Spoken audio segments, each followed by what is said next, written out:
esta hora, mientras en otras latitudes el desierto avanza, en la nueva oasis florece como un faro de fin de mundo para náufragos y viajeros. En la 102.1 nos proponemos durante 60 minutos bajar del aire reflexiones, ideas, historias, relatos, música, sonidos y palabras, para dárselas a quien quiera levantar el vuelo.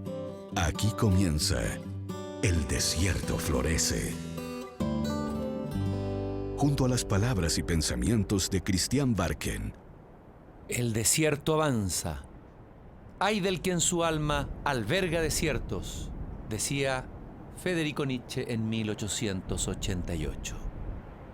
La frase "el desierto avanza", hoy jueves, minutos después del fallo de La Haya, tiene una peculiar fuerza para nuestro país. Caramba, cómo el desierto avanza. Pero hoy día, queridos radiovidentes, vamos a hacer una celebración especial. Permítanme que me dé un gusto, que me dé un lujo. Uno tiene que hablar desde la pasión y hacer programas de radio desde las pasiones y las obsesiones. Yo soy un rimboldiano, o sea, un fanático de la poesía, de la vida, del gran poeta francés del siglo XIX, Arthur Rimbaud. Un niño, un joven, que en apenas 5 o 6 años cambió completamente la manera de entender la poesía, que intentó hacer una de las revoluciones de la conciencia y de la palabra más extremas que se hayan hecho nunca en Occidente. Un niño genio, un niño talentoso, un Mozart de la palabra poética, que venía de provincia, de un pequeño pueblo de Charleville. Siempre los grandes de la poesía vienen de la provincia. Pensemos en nuestro Neftalí Reyes, nuestro Parra, nuestra Gabriela Mistral. Rimbaud venía de las Ardenas, esa zona en la frontera con Bélgica, y en el pequeño pueblo de Charleville fue criado este gigante, este monstruo devorador de la poesía, este destructor, este creador de una poesía que, según sus propias palabras, quería que lográsemos por fin los seres humanos comunicarnos de alma a alma. Hoy día 24 de septiembre, pero un 24 de septiembre de 1871, más exactamente un domingo, imaginémonos un domingo de hace, calculemos 15, son 140 años atrás. Un domingo polvoriento, provinciano, pueblerino, en ese pueblo que el joven adolescente Arthur Rimbaud detestaba tanto y del cual quería huir. Un joven, un niño prácticamente, de 16 años, un mes antes de cumplir 17, está parado en el andén de una estación de tren de Charleville. Tenemos que mirarlo, sentirlo. Es un momento histórico para la historia no solo de la poesía, para la historia del arte moderno. Ese viaje que un niño de 16 años que viene de un pueblito de la provincia va a hacer por fin a París, la ciudad donde peregrinan todos los poetas en esa época, ese niño en esa estación va a iniciar o a marcar el comienzo de una nueva manera de entender la literatura, el arte. Ahí se está jugando todo. Nadie sabe quién es ese niño. Lo miran los que están junto a él, pasan junto a él sin saber que ese niño de mirada angelical, que lleva apenas una especie de morral, porque ni siquiera es una maleta, con un pequeño paquete de manuscritos de su poema, y dentro de ese paquete guardaba un poema particularmente, El barco ebrio, que para él iba a ser su caballito de batalla, su espada, su bandera para presentarle a los grandes poetas de París. En ese momento se está jugando todo. A veces los grandes cambios en la historia no se anuncian, no aparecen en la televisión, no hay cámaras ni periodistas en la estación para preguntarle a este joven, dígame, joven Arthur Rimbaud, ¿Usted va a ir a París ahora a cambiar la manera de entender la literatura, la poesía y al hombre? Rimbaud está solo como lo estuvo siempre en su vida. Es un niño apenas, pero es un niño que lleva adentro un joven. Es el huevo que va a romper el cascarón. Es el comienzo de una revolución, pero estamos en una estación de tren, en un pueblito, en Charleville. Es 1871. Arthur Rimbaud, ¿qué llevas en esa maleta? ¿Qué llevas en tu corazón? ¿Qué estás buscando? ¿A dónde vas? ¿De qué escapas? ¿Qué quieres? Te pregunto desde hoy día jueves, desde este 24 de septiembre del 2015, en que te debemos tanto, de este tiempo que soñaste porque fuiste un hombre proyectado al futuro, que buscó el futuro vigor, como tú dijiste, más allá de todos los esquemas, los convencionalismos, las tonterías, las formalidades. Lo más impresionante de todo es que en esa misma estación, ese mismo día, pero solo 2 horas antes, el poeta que era como el Pablo Neruda del siglo XIX en Francia, Victor Hugo, el autor de Los Miserables, venía de vuelta de su exilio en Luxemburgo, con su familia de regreso a París. Se bajó en esa misma estación donde Rimbaud, 1 hora y media antes o 2, tomaba el tren a París. ¿Qué hubiera pasado si se hubieran encontrado Victor Hugo y Rimbaud en esa estación de tren? Rimbaud fue el vidente. Rimbaud fue el poeta maldito. Rimbaud fue el poeta que injurió la belleza. Rimbaud fue el poeta que quiso inventar una lengua que nos comunicara de alma a alma. Rimbaud nos mostró las imágenes que muchas veces no vemos porque no tenemos la capacidad de ver, y él era el vidente y vio lo que algunas veces nosotros creemos ver. Tantos le debemos tanto a Rimbaud. Entre otros, Van Morrison, desde la música, quien dice: me mostró las imágenes de la galería, me mostró las novelas en el estante. Derribando a los Rimbaud, Van Morrison, El desierto florece.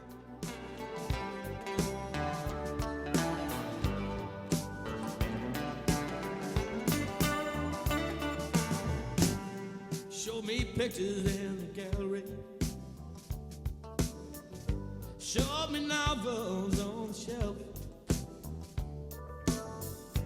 Put my head across the table. Give me knowledge of myself. Show me vision, showed me nightmares. Gave me dreams that never end.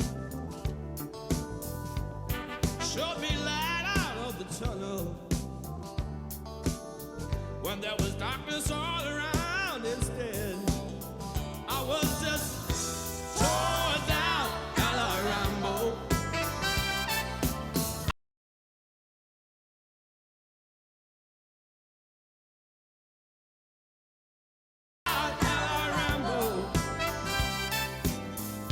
You know it's hard sometimes. You know it's hard sometimes.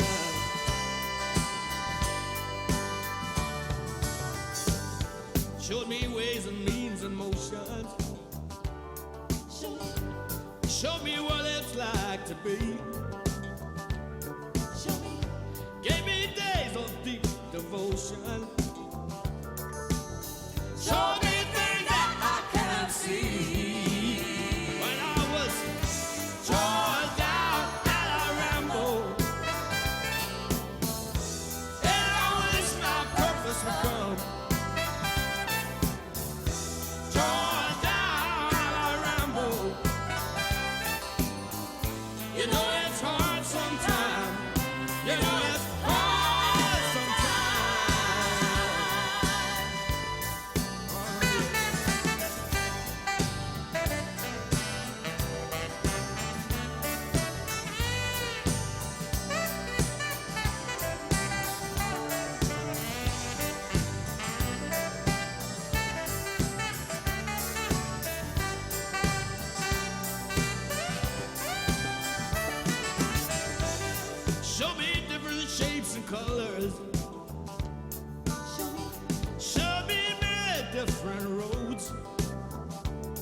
instructions. When I was in the dark night of the soul, when I was torn down at a ramble, and I wish my writing would come. Torn down at a ramble, you know it's hard sometimes. You know it's hard sometimes.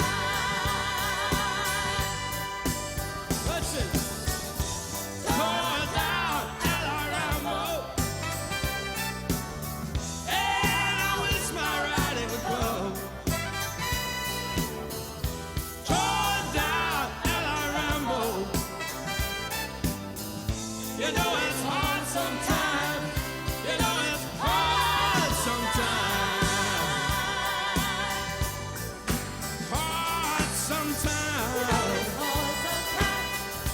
Torn down at a ramble, at a ramble. I was torn Derribando a la Rimbaud. Yo estaba derribando a los Rimbaud y me gustaría que mi objetivo se lograba, derribando a los Rimbaud. Tú sabes que fue duro algún tiempo.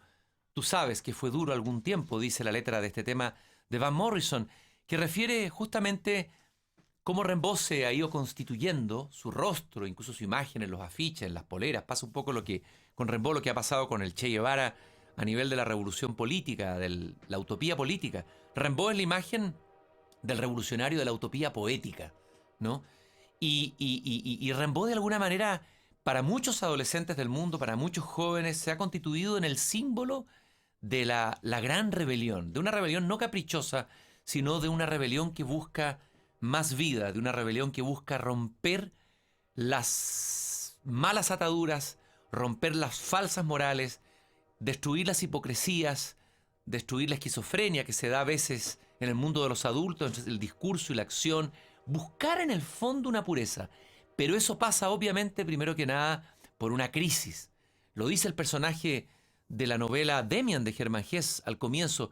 Yo lo único que quería era que brotara espontáneamente algo de mí. ¿Por qué me era tan difícil? A Rimbaud le pasó lo mismo. A todos nos ha pasado lo mismo. No olvidemos que todos hemos sido adolescentes. No todos hemos sido Rimbaud. No todos hemos sido al mismo tiempo genios y adolescentes. Qué mezcla tan explosiva. En un pequeño pueblo estamos viendo a Rimbaud en la estación de tren anhelante. Acaba de ir a la peluquería, se cortó el pelo, se cambió el pantalón largo que le daba tanta vergüenza que le colocaba a su mamá Vitalie Cuif. Él la llamaba la bouche d'ombre, la boca de sombra. Una mujer que tuvo que lidiar con sus 4 hijos o 3 hijos sola, porque el marido la había abandonado hace tiempo, y con un hijo rebelde, con un ángel satánico de alguna manera, porque la adolescencia tiene esa doble faz, la pureza, pero al mismo tiempo la parte luciferina, ¿no?, de la rebelión. Pero Rimbaud, la historia de Rimbaud comienza en un pequeño pueblito, como les dije, de Charleville. Un pueblito provinciano muy hermoso, que tengo aquí alguna fotografía de ese pueblo, en la frontera, cerca del pueblo de Mézières, en la frontera de Luxemburgo, cerca de Bélgica, al noroeste de París, se encuentra la ciudad de Charleville, al lado de Mézières. Una ciudad bastante que tiene amurallada, hay un viejo molino, tiene una pequeña plaza, como todos los pequeños pueblitos de París, de Francia, perdón, esos pueblitos, valga la redundancia, pueblerinos. Pero Rimbaud se sentía prisionero en ese hermoso pueblo. Él buscaba algo más, había una avidez. Él partió siendo un buen alumno, el mejor alumno de la escuela, el alumno brillante, el alumno que sabía traducir del latín y del griego, el que le hacía las tareas a sus amigos, el que intercambiaba unos puchos por las traducciones de latín y griego. En esa época se les hacía traducir latín y griego a los jóvenes en el colegio. Aquí tenemos una imagen, tengo yo, los que me ven en otro canal, una imagen del Rimbaud muy joven, ¿no? Y este niño fue creciendo, y como pasa con todos los niños, era un niño que rezaba, un niño piadoso, un niño que hizo su primera comunión, un niño que su madre tuvo como el niño prodigio. Aquí tengo las notas de Arthur Rimbaud en el colegio. Era excelente alumno, casi el mejor alumno de su curso, por lo menos en todo lo que era el área humanista, pero también en la parte científica tenía muy buenas notas. Y ese niño puro, inocente, cuyo retrato también tengo aquí, justamente el día de su primera comunión, de pronto comienza a transformarse. Comienzan a pasarle cosas dentro de él. Cuando su mamá se retiraba de la pieza después de haber ido a conversar con él, aparecía todo el mundo interior de Rimbaud, el mundo oculto que todo adolescente o todo preadolescente tiene dentro de él. Y hay un poema autobiográfico en el que Arthur Rimbaud cuenta lo que le pasaba en esa etapa, en esa etapa en que él había hecho la primera comunión. Vamos a buscar el poemita, aquí lo tengo. El poema se llama Los poetas de 7 años, y dice Rimbaud: y la madre, cerrando el libro de deberes, se iba satisfecha y muy orgullosa sin ver, en los ojos azules y bajo la frente llena de eminencias, el alma de su hijo entregada a las repugnancias.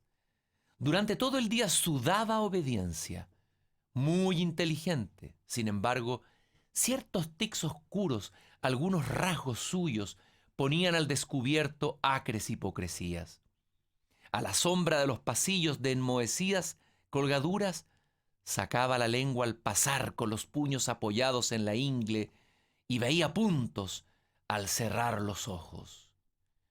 Es muy impresionante este texto porque va mostrando cómo todo niño, todo adolescente, una cosa es lo que le muestra a sus padres, pero otra cosa es el mundo oculto que tiene dentro de él.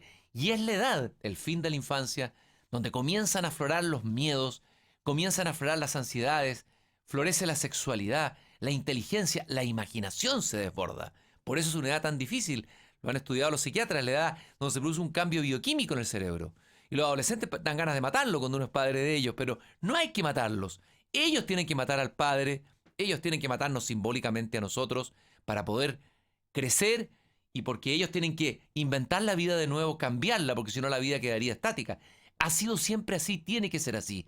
Pero la adolescencia de Rimbaud fue particularmente tormentosa. Y de a poco fue engendrándose en él la sensación de hastío, de fastidio de vivir en un pueblito provinciano, de gente burguesa que se sentaba a escuchar la música en esas típicas glorietas donde tocan las bandas de los pueblos, que a uno le pueden encantar, pero si uno ve a esas bandas y a las mismas personas todos los días, siempre, comienza a sentir, sobre todo el espíritu libre, y Rimbaud era un espíritu libre, el ansia de libertad, el ansia de partir, el ansia absoluto, el ansia de conocer. Pero la madre lo controlaba, en el colegio lo horquillaban, no tenía nadie, se sentía solo, y dice en un poema: a la música, a la plaza recortada por mezquinos céspedes, jardín en donde todo es correcto, árboles y flores, todos los asmáticos burgueses. Escuchamos a toda esa gente, ese vocerío de pueblerino como día domingo, que se asfixian de calor, traen los jueves por las tardes sus estupideces envidiosas. La banda militar en medio del jardín balancea sus chalecos en el vals de los pífanos. Alrededor, en las primeras filas, se pavonea el pisaverde, el notario cuelga de sus dijes grabados, rentistas con binóculos subrayan todos los desafines, gordos burócratas engreídos arrastran a sus gruesas damas, junto a las cuales van como serviciales cornacas aquellos cuyos volantes tienen un aire de reclamo. Burgueses, notarios, bandas militares. Rimbaud ya no puede más. Rimbaud quiere partir. Rimbaud quiere irse de Charleville y va a tener la suerte de conocer a un profesor que llegará a la escuela de Charleville, a la escuela de pueblo, y Saint-Bart, un profesor que jamás esperó que iba a encontrarse con el genio de la poesía francesa. El profesor es Georges Saint-Bart, un hombre de unos bináculos, quería ser poeta. Le hablaron de un joven Rimbaud, que era el genio del colegio, y es interesante ver lo que dice el profesor que se encuentra con el joven Rimbaud. las primeras impresiones de él. Dice lo siguiente, Isambard. Dice... no lo encuentro.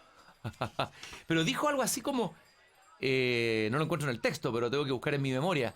Dice que le pareció que el joven Rimbaud era un niño angelical, era tímido, prácticamente no hablaba, no parecía el rebelde que podría haber sido el típico niño genio, no había pedantería en él, era silencioso, era tímido. Rimbaud fue siempre tímido, ¿no? Y dice que el primer día se encontró sentado entre un grupo de rudos adolescentes a un muchachito menudo de aspecto angelical que le contemplaba fijamente con ingenuos ojos azules muy abiertos. Iba muy bien peinado y tenía las manos de uñas limpias y bien cuidadas cruzadas sobre el pupitre. Aquel chico tan pequeño y de aspecto tan infantil para sus 15 años no podía ser el monstruo de erudición que le habían descrito. La impresión que causaba Rimbaud era de un buen chico, más bien delicado, nervioso y tímido, porque se ruborizaba siempre que se le dirigía la palabra de improviso. Esa es la primera impresión del maestro con Isambard. Qué importante es en la vida cuando uno se encuentra con un maestro, con un profesor. Rápidamente, 1 o 2 años después, Rimbaud va a superar a Isambard. Isambard le va a prestar libros, lo va a hacer leer, por ejemplo, Los Miserables de Víctor Hugo. La madre se va a quejar de que le haga leer esos libros pornográficos, ese libro que no deben leer los adolescentes. Imagínense, en esa época del siglo XIX eran Los Miserables. Hoy día sería tal vez un videojuego, ¿no? Violento, el que el padre rechazaría que algún profesor le mostrara, o alguna novela a lo mejor de tono más subido. Y Isambard trata de lidiar ahí entre la necesidad de este joven de alimentar su espíritu, de conocer más poesía, de saber más. Pero la angustia de Rimbaud, por fin, encuentra en ese pueblo mezquino, en ese pueblo chico, un interlocutor. Un profesor que es capaz de escuchar al alumno que sufre. Y a veces los padres no escuchamos, no podemos escuchar, nuestro rol es poner contención, pero a veces puede ser un profesor, puede ser un abuelo, y eso sirve para darle salida, darle cauce a esa lava, a ese volcán, a esa huracán que sería Rimbaud más tarde. Le escriben una carta a Rimbaud, a Isambard, pues Isambard se va a ir de Charleville, eso va a echar de menos Rimbaud a su único interlocutor vital y decir: me siento desorientado, dice Rimbaud, furioso, estúpido, trastornado. Esperaba años de sol, paseos interminables, descanso, nada de nada, dice Rimbaud. No sabe usted la suerte que tiene por haberse marchado de Charleville. Mi villa natal es de una idiotez superlativa entre las pequeñas ciudades de provincia, porque se encuentra al lado de Mézières, una ciudad inexistente, porque ve deambular por sus calles 200 o 300 soldaditos, esa población santurrona gesticula neciamente pendenciera, de manera bien distinta a los sitiados de Metz y de Estrasburgo. Y Rimbaud finalmente va a transformarse en el fugitivo y en el vagabundo que siempre fue. Hay que pensar que este joven, que a los 16 años cambió la poesía y abrió la historia del arte y la literatura contemporánea, va a terminar siendo traficante de armas en África. Partió siendo un joven poeta y terminó siendo traficante de armas en África. ¿Qué pasó con Rimbaud desde el momento en que está esperando la estación de tren para ir a París? ¿Qué ocurrió en París? ¿Qué pasó con su alma? ¿Cuáles fueron los saltos? ¿Por qué siempre quiso quemar todas las naves y iniciar y partir de nuevo la vida? Rimbaud es tal vez el símbolo del hombre, el símbolo del ser humano. Todos nosotros estamos alguna vez como él en esa estación de Charleville, con nuestro maletín, esperando partir, en esos momentos decisivos en la vida en que hay que tomar decisiones, hay que hacer cambios, y solo los valientes se atreven a hacer esos cambios. Y el primer cambio es la primera fuga. Rimbaud se le va a arrancar a la mamá. Imagínense lo que era eso en el siglo XIX, una madre piadosa, conservadora, en un pueblito chiquitito, provinciano, y el hijo se arranca y se va a pie a París. Se va a pie, como un vagabundo, sin un peso en el bolsillo. Y no sé si podemos escuchar a lo mejor los pasos de Rimbaud, será mucho pedir, como efecto especial. Aquí lo podemos todo en esta sala, tenemos un Spielberg al otro lado, ¿no? Para efectos especiales de la lugar. Vamos a imaginarnos a Rimbaud caminando a las orillas del tren, caminando, caminando en línea recta con la sensación de libertad absoluta, de haber conquistado por fin su propio territorio, de haberse liberado de una madre opresiva, de una ciudad provinciana, de un mundo burgués que detestaba. Y este es de los primeros poemas de Rimbaud, no debe haber tenido más de 15 años, es muy impresionante, escrito en marzo de 1870. Lo voy a leer en francés primero porque es bellísimo. El poema se llama Sensation, sensación, y luego se los voy a traducir en castellano. Hay que, aunque no sepan nada de francés, cerrar los ojos y escuchar la música, la armonía, la pureza de los primeros versos de Rimbaud. Después Rimbaud va a ser el destructor de la poesía tradicional, pero aquí escribe uno de los poemas más puros y que más amo de él, Sensation. Par les soirs bleus d'été, j'irai dans les sentiers picotés par les blés, fouler l'herbe menue. Rêveur, j'en sentirai la fraîcheur à mes pieds. Je laisserai le vent baigner ma tête nue. Je ne parlerai rien, je ne penserai rien, mais l'amour infini me montera dans l'âme, et j'irai loin, bien loin, comme un bohémien, par la nature, heureux comme avec une femme. En las tardes azules de verano, iré por los senderos, picoteado por el trigo, a pisar la hierba menuda. Soñador, sentiré su frescura en mis pies. Dejaré que el viento bañe mi cabeza desnuda. Podemos escuchar ese leve brisa de viento tal vez. Ya no hablaré ni pensaré nada, pero el amor infinito ascenderá en mi alma. E iré muy lejos, igual que un bohemio, por la naturaleza, feliz como junto a una mujer. Arthur Rimbaud, marzo de 1870. Y ahí escuchamos el viento, esa sensación de apertura, la cabeza desnuda, el alma de bohemio, la plenitud con la naturaleza. Y una cantante chilena, una músico que queremos mucho, una amiga, la hija de la gran Violeta Parra, Isabel Parra, que vivió su exilio en París, se atrevió dentro de su álbum Poemas, tal vez uno de los álbumes mejores de Isabel Parra, a musicalizar un poema de Rimbaud. Ella nunca había cantado en francés. Para ella, para cualquier exiliado es difícil tomar la lengua del que lo recibe y tomarla como propia. Pero aquí se lanzó y hizo una musicalización bellísima de uno de los primeros poemas escritos a los 15 años del poeta genio, del poeta que quería arrancar, de esta alma libre.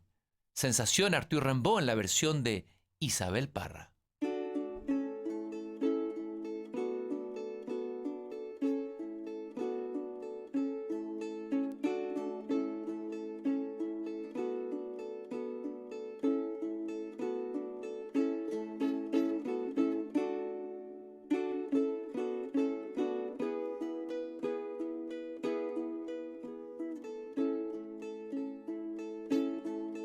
Par les soirs bleus d'été,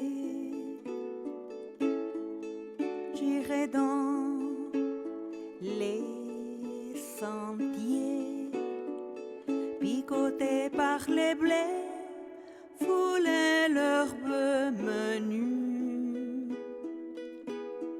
Rêveur, j'en sentirai la fraîcheur à mes pieds. Je laisserai le vent baigner ma tête nue.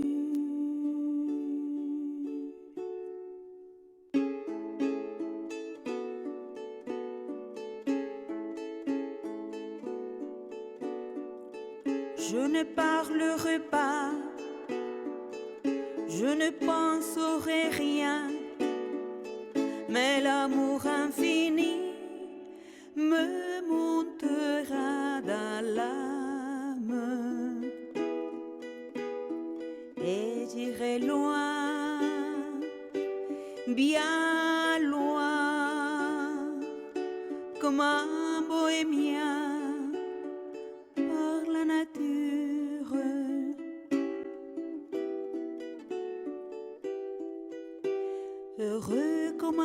avec une femme, heureux comme avec une femme.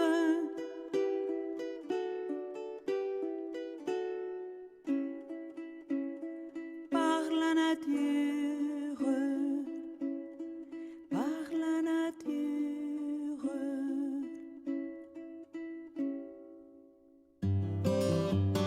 En unos minutos vuelve a florecer el desierto, junto a Christian Barken, en la nueva Oasis. Estamos en una pausa, en el desierto florece en otro canal. Ya volvemos.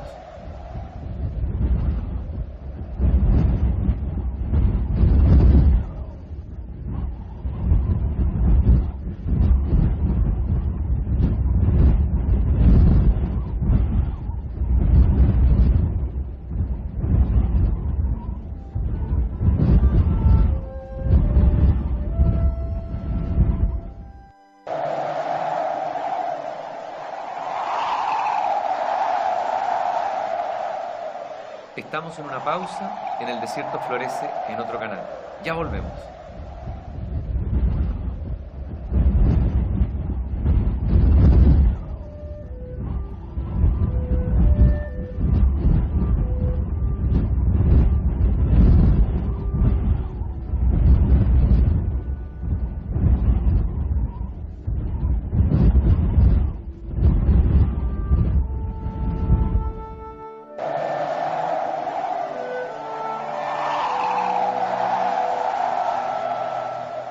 Estamos en una pausa, en el desierto florece en otro canal.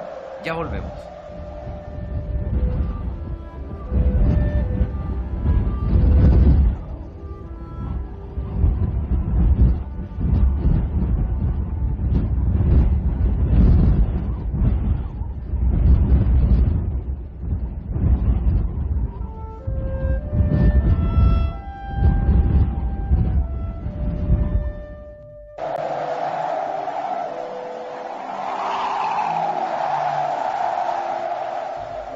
Estamos en una pausa, en el desierto florece en otro canal. Ya volvemos.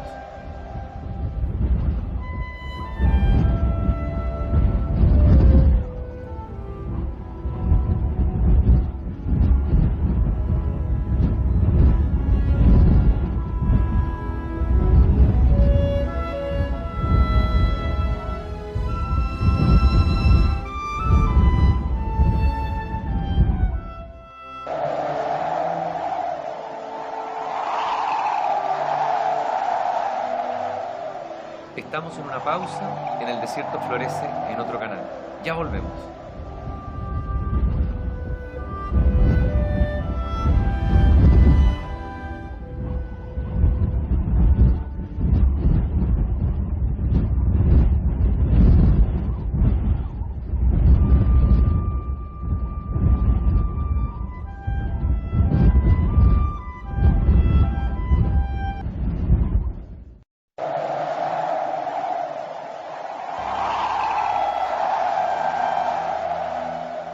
Estamos en una pausa, en el desierto florece en otro canal. Ya volvemos.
y lo sigues escuchando en la nueva Oasis, junto a Christian Barken.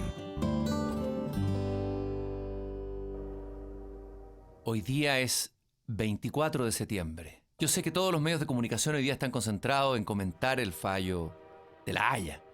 Pero como eso nos excede, tenemos poco que decir desde un punto de vista técnico. Solo decir que, como dijo Nietzsche, para Chile hoy día de verdad que el desierto avanza. Y esperamos que el desierto florezca para Chile y también para todos los países de América, de nuestra América hermana. Pero hoy día quiero celebrar y darme el lujo y el capricho de celebrar una efeméride muy sentida para mí. Es una efeméride que no aparece tal vez ni siquiera en los manuales de literatura. Hoy día, 24 de septiembre, pero de 1871, hace más de 140 años, si no me fallan las matemáticas, tal vez ya me fallaron y no me di cuenta, un mes antes de cumplir los 17 años, un joven de rostro angelical, de mirada celeste, llega tempranísimo a la estación de trenes del pueblito de Charleville. Prácticamente no lleva equipaje, solamente una bolsa con unos manuscritos, unos papeles arrepollados. Tengo incluso aquí conmigo los facsímiles de esos manuscritos, en medio de una cantidad de papeles. La letra de Rimbaud, no, la letra apasionada. Por ejemplo, tengo la carta que le había escrito a un gran poeta de la época, era como el poeta más famoso, como si alguien hoy día desde una pequeña ciudad de un pueblo de Chile le escribiera a Nicanor Parra o a Raúl Zurita. Pero este era Teodor Bonville, un caballero respetable que se colocaba un chal en la tarde y recibe una cartita de un joven provinciano, una carta más, de un niño que se dice genio, en que le dice: querido maestro, yo soy poeta, quiero mandar unos poemas míos. Y uno dice: qué lata, aquí llegó un poema más de un latero que nos manda un poema, ¿no? Y la carta, tengo el manuscrito, lo pueden ver en otro canal.cl, es impresionante. Está toda la esperanza de Rimbaud de poder llegar a ser algún día un poeta como los poetas que él admira en París. Poetas a los que después va a destruir poéticamente, porque los va a superar. Porque él es un genio, porque es un huracán, porque Rimbaud es un fuego que quema. Pero el señor Bonville no se va a dar cuenta que tiene frente a él al genio. Eso ocurre siempre. No somos capaces de escuchar a nuestros contemporáneos. Podemos tener el genio al lado y no lo vemos. Podemos tener el maestro al lado y lo crucificamos. No tenemos la distancia necesaria. Siempre nos equivocamos. Bonville se equivocó y le dijo atentamente: señor Rimbaud, le agradezco su poema, pero lamentablemente no podemos publicarlo y veuillez agréer l'expression de mes sentiments les plus distingués. Frase de cortesía típicamente francesa para decir chao. Le ruego recibir atentamente mis saludos más distinguidos. Rimbaud se sintió frustrado. Él sabía en su corazón que tenía un fuego adentro, algo que lo quemaba, una sed y un fuego. Rimbaud dijo, a propósito de esa sed de absoluto, de pureza, de cambio, de eternidad, pero de eternidad libre de las ataduras de la religión institucionalizada, de esa época sobre todo, imaginemos una iglesia del siglo XIX, Rimbaud decía que tenía una sed malsana que oscurece mis venas. Pero esa sed malsana no se va a apagar. La sed de Rimbaud es absoluta y total, es un fuego que quema, y le va a mandar una carta a otro poeta, un poeta famosísimo de su tiempo, Monsieur Paul Verlaine, un viejo para él, tenía 27 años. ¿Qué nos queda para nosotros? O como diría Gonzalo Rojas, en plena vejentud. Paul Verlaine. Paul Verlaine era un poeta maravilloso, escribió una poesía que Rimbaud dentro de todo admiraba, no era el genio total como lo sería Rimbaud, pero Verlaine sí que tuvo el oído, tuvo la paila, y supo escuchar en los versos de Rimbaud el sello de un genio. Y es Verlaine, y no otro, el que le va a contestar la carta de una manera más optimista y lo va a invitar a que vaya a París y le va a decir: venga, querido gran espíritu, se le reclama, se le espera, dice en una carta de respuesta. Imagínense ustedes el poeta joven de apenas 16 años que le responde, el poeta consagrado Verlaine desde París, y lo invita a ir a París, le junta la plata, esa plata que tiene para pagar el billete de tren se la mandó Verlaine, y solamente lleva en el equipaje un poema y además lleva un manifiesto. Verlaine está en la estación de tren y les quiero contar una historia que me ocurrió hace unos meses atrás. Yo iba caminando por la avenida Providencia y me para un joven que algo tiene, algo vago, una cierta similitud con Rimbaud, en su rostro, en su mirada y en sus ojos.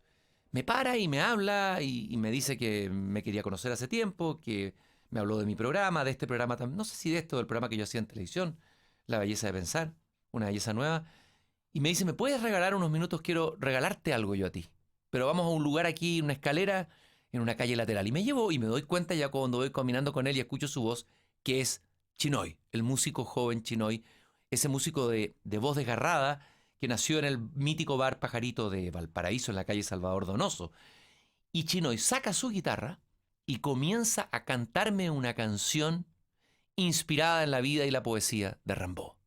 Quedé estupefacto. Nunca había asociado la música de Chinoy con la poesía de Rimbaud. Y ahí, al escuchar esa canción, que no está en ningún álbum, y agradezco ese maravilloso regalo y le mando un gran abrazo a Chinoy, a quien he podido conocer ya un poco más después de entrevistarlo, me conmovió esa voz desgarrada, ¿no? De la que se ha dicho tanto, que es el sello y la impronta de Chinoy. Chinoy canta desde otro lado, sus letras tienen algo del arrebato, del fuego, de la ira amorosa, de la luz rabiosa, para usar una metáfora de Rafael Rubio, que tiene la poesía de Rimbaud. Y por eso vamos a asociar a estos dos jóvenes, a Rimbaud con Chinoy, y vamos a escuchar un tema de Chinoy que está dedicado a una mujer, porque Rimbaud tuvo mala suerte con las mujeres, no tuvo suerte en el amor. Por eso dijo alguna vez, hay que reinventar el amor. Chinoy, nuestro Rimbaud musical, aquí en el desierto florece.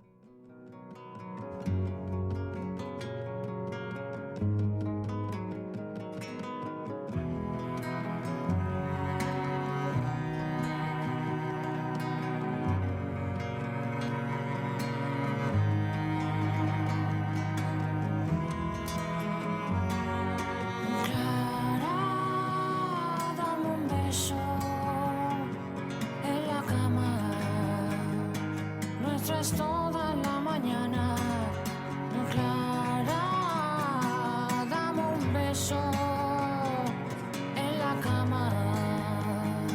Nuestra es toda la mañana, afuera penando el sismo, la ciudad mentalizada, las noticias de la plaga, las normas matando al ritmo, las leyes con su sadismo, pernos de la maquinaria, novias cansadas de rabia, santos del escepticismo, cola para el pesimismo, que la cara sale cara, que hasta la sombra sin ganas, que la espera hacia el abismo, que marxismo, que fascismo, que la broma sanguinaria, que la espalda dromedaria, que el disparo hacia sí mismo.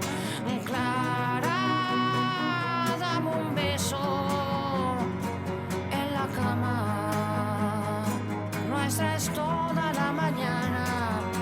Clara, dame un beso en la cama, nuestra es toda la mañana.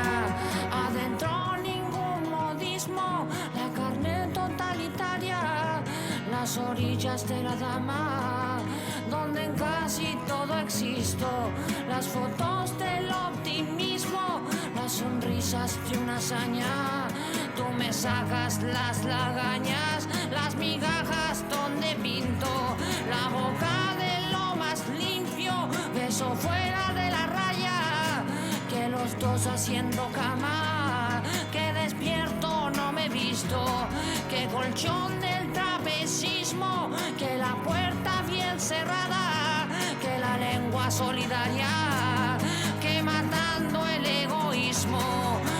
Cara, dame un beso en la cama, nuestra es toda la mañana. Clara, dame un beso en la cama, nuestra es toda la mañana. Clara, dame un beso en la cama, nuestra es toda la mañana. Clara,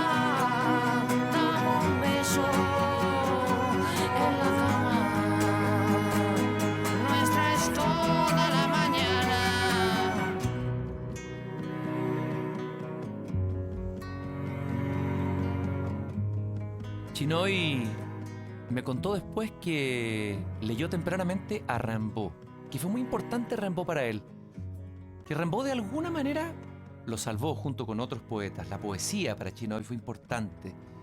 Una infancia, una adolescencia como la de Rimbaud, en un pequeño pueblo de provincia, en San Antonio, en los cerros.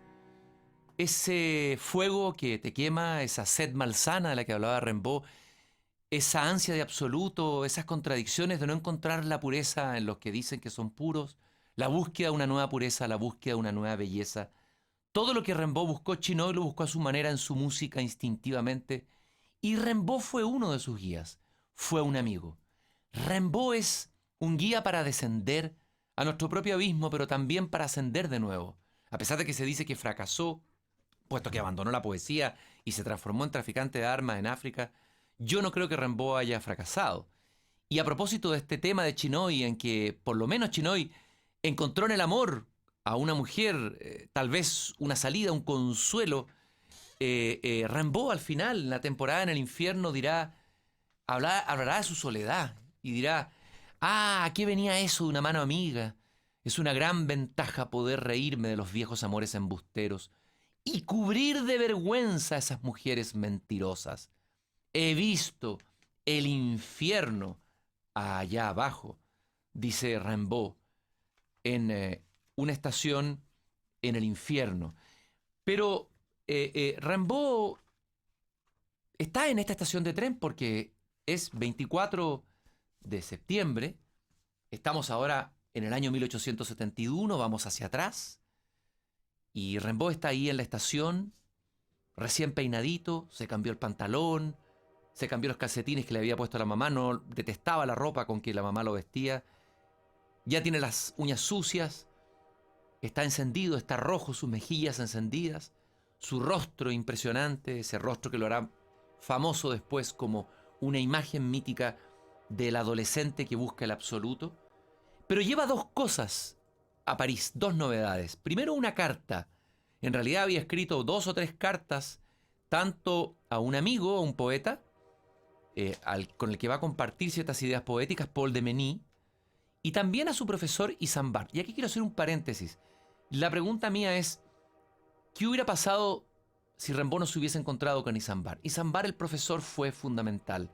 Es importante en la vida, en estos cambios, en este quemar las naves, los encuentros que tengamos. Isambard de alguna manera lo salvó, a pesar de que Rimbaud después va a despreciar. Isambard va a considerar que está vendido al sistema, pero gracias a él leyó a los parnasianos, leyó a Víctor Hugo, leyó gran parte de la poesía que desconocía.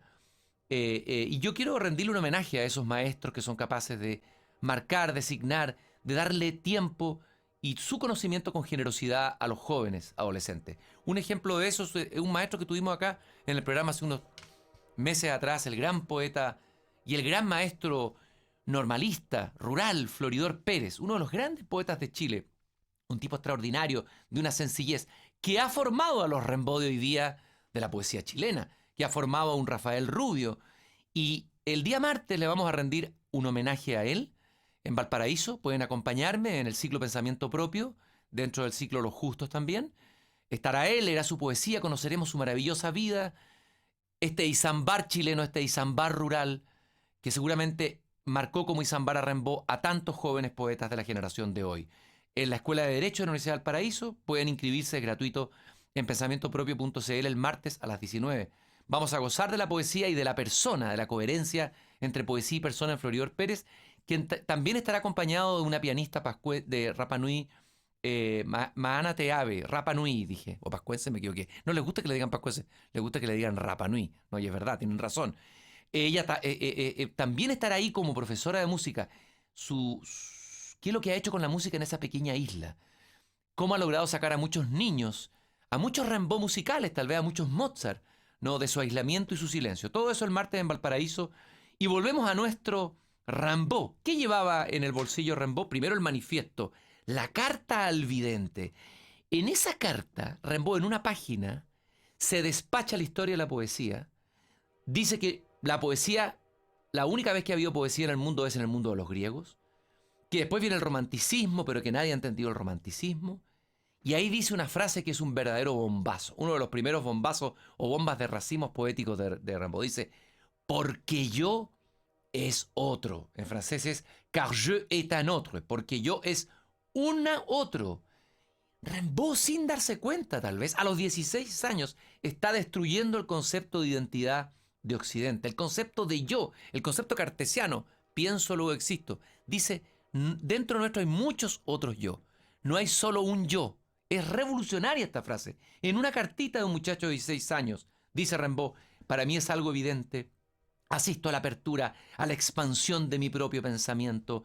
Lo miro, lo escucho, lanzo un golpe de arco. La sinfonía se remueve en las profundidades o entra de un salto en la escena. Si los viejos imbéciles hubieran descubierto del yo algo más que su significado falso, ahora no tendríamos que andar barriendo tantos millones de esqueletos que desde tiempo infinito han venido acumulando los productos de sus tuertas inteligencias que se proclaman autoras de ellos. Ahí, como los mexicanos, entra pateando y después virigua, pega el huascazo a todos los grandes próceres de la poesía francesa, los despacha de un plumazo, con una irreverencia, con una libertad impresionante y sobre todo con un genio. No es el tipo que destruye, porque aquí se ha hecho una imagen de Rimbaud de que basta con copetearse harto, tomar hashish como él tomó, unos pititos y unos versitos para ahí medio vomitivos y se Rimbaud. No, Rimbaud era riguroso, Rimbaud trabajó todo esto, en realidad usó el hashish, el vino,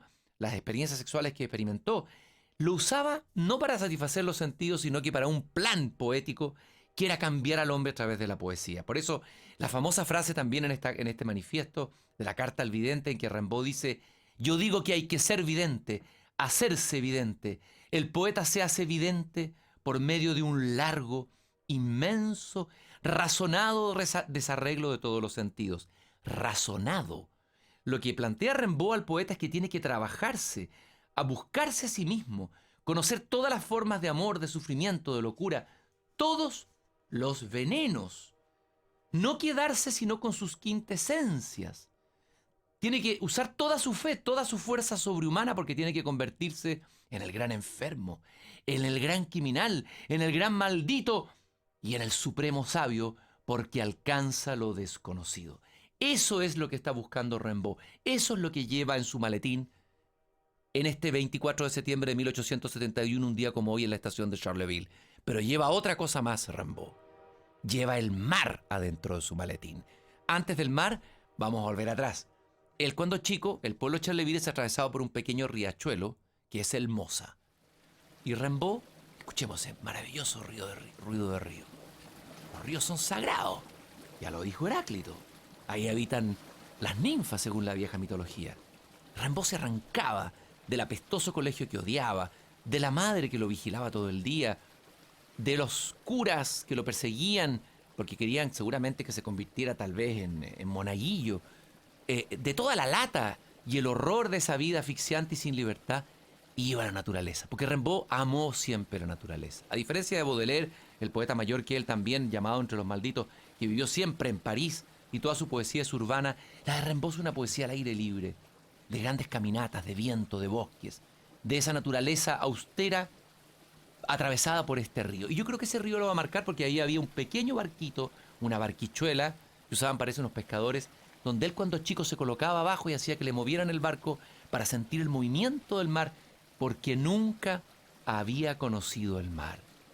Y ahí viene lo impresionante, que Rimbaud, en la estación de tren, lleva, además de la carta al vidente, lleva una bomba atómica, una maravilla, un poema que escribió especialmente para llevar a París. Es el poema que le mandó a Verlaine, tal vez el poema más bello de la poesía francesa.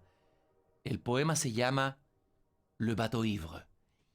Y es increíble que un niño de 16 años, sin haber conocido nunca el mar, escriba uno de los más bellos poemas del mar que se hayan escrito nunca. En realidad este poema, queridos radiovidentes, y ahora sí que tienen que ser radiovidentes y cerrar los ojos, porque no hay que entender nada aquí, hay que sentir.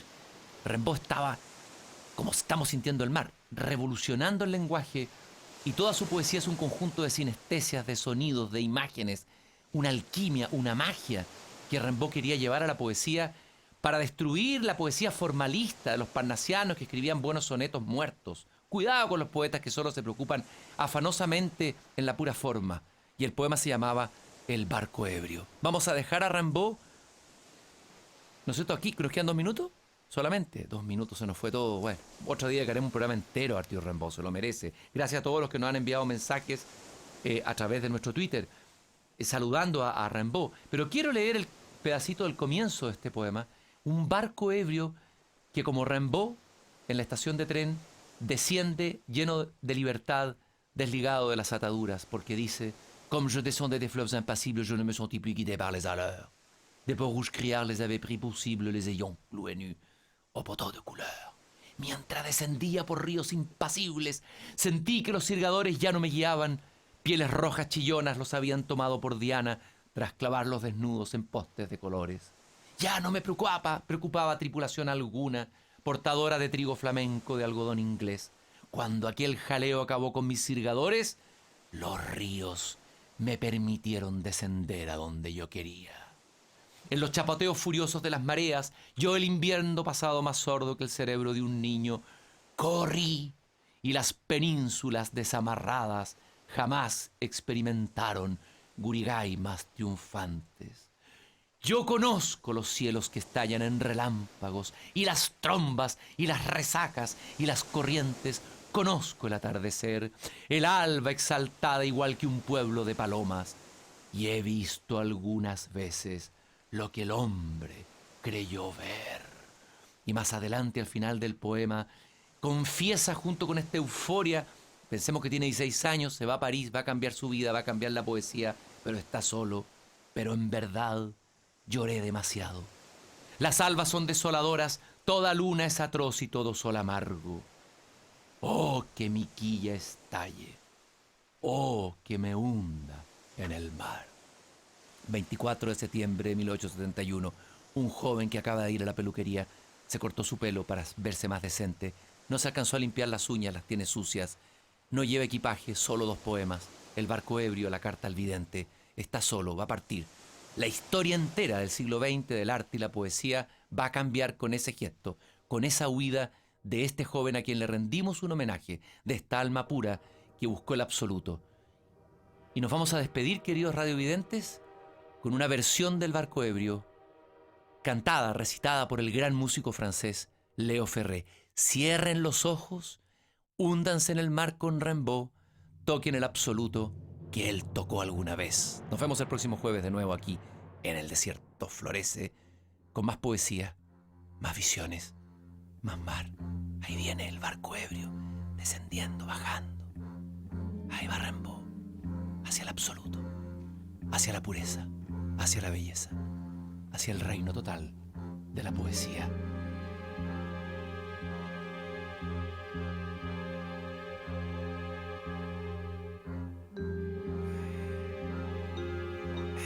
Comme je descendais des fleuves impassibles, je ne me sentis plus guidé par les alleurs. Mientras descendía por los ríos impasibles, ya no me dejaba guiar por los sirgadores. Pieles rojas chillonas los habían tomado por diana tras clavarlos desnudos en los postes de colores.